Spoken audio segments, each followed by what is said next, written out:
Dear intending pilgrim, once again, Assalamu alaikum wa rahmatullah. So after the initial deadline of 31st January for payment of Hajj fare, we solicited an extension of deadline from Saudi Arabian authorities. After several requests, we got an extension up to 10th of this month, February. Therefore, that is the final deadline.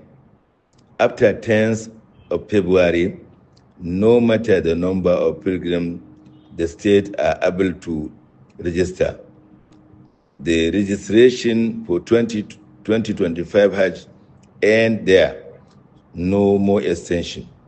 So I use this opportunity to call on intending pilgrims to pay their Hajj fare before 10th of February.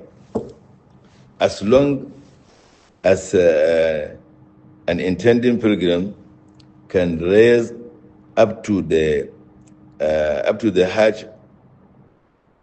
Hajj fare amount, excluding the BTA, please let them go and pay the essential amount for the registration on the portal. They can raise the $500 BTA later. I pray for Allah's assistance for all Muslim pilgrims to embark on the Hajj. Assalamu alaikum.